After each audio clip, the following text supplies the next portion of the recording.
When the black, gold, and aquamarine was hoisted on Clifford Park for the first time, a young Cyprianna McWeeney, then Miss Bahamas, was in the mix.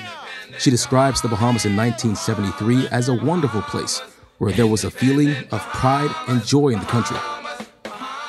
The world was mine, and the world was the Bahamas's, because everybody practically you knew had 2 and 3 jobs if they wanted it.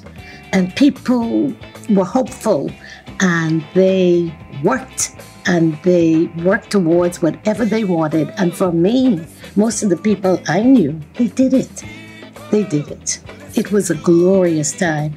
I mean, there was no glass ceiling. You could do what you wanted to. So that was a good Bahamas.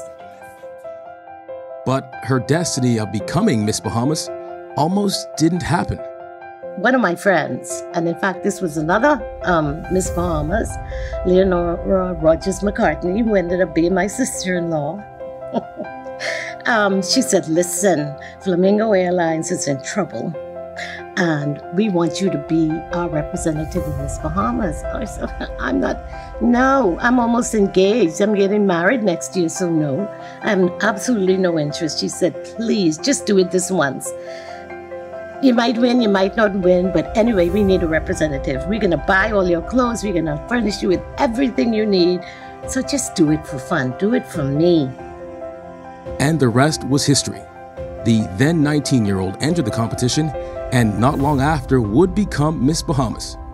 During her reign, McWeeney made the unimaginable sacrifice to be present on that Independence morning, skipping the Miss Universe competition to be at home for the birth of a nation. I cannot put into words the feeling, but I believe that most Bahamians had the same feeling. To see that flag going down and to see the Bahamian one. And the thing is, there wasn't a puff of breeze. No puff of breeze. It was a still night. What's happening here? Flag went up, one came down, one went up. But let me tell you, when that Bahamian flag went up there, the flutter came. And the flag blew, and it was like a sign from God saying, you're going to be just all right. This is the right thing to do. I chose not to go to Miss Universe that year. How could I? How could I? And it coincided the same time as I would have missed Independence Day and all the celebrations, because we had to go for 2 weeks, 2.5 weeks. I got the songs, I rehearsed all the songs to sing for the opening number and the dance. Some people on the committee were not very happy with me. They were not very pleased. How could you? You're missing Miss Universe for that? And the others said, well, I said, you know what? One day I'm going to have children, and I'm going to have grandchildren. And when they say, why? How could you go away at such a time? This was your country, how could, and I didn't have an answer. And I said, no, I can't go, I have to be here.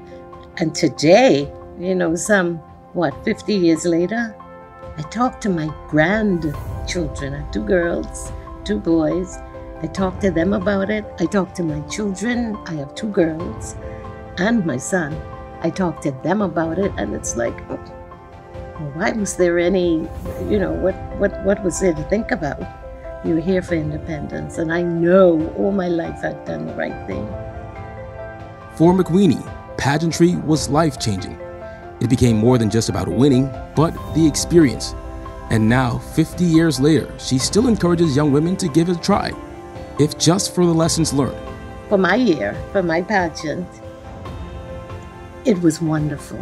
And in fact, that's how come I recommended it to so many girls, so many young ladies, that, yeah, it's okay to enter. You can learn a lot. You could come out a different person. And for whatever your reasons are that you're entering, to win, lose, or draw, it doesn't matter. You just wanted to meet people. You wanted to learn how to eat properly. You wanted to learn how to act properly. And that's what it taught you. That's what you got out of it. For Cyprianna McWeeney, family is important.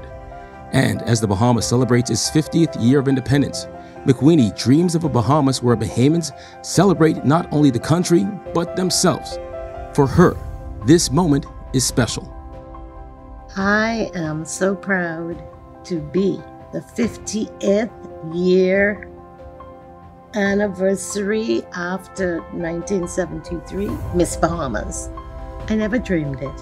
Who would have thought, standing on that stage or taking over, that 50 years would come and go? I couldn't imagine 50 years down the road for me.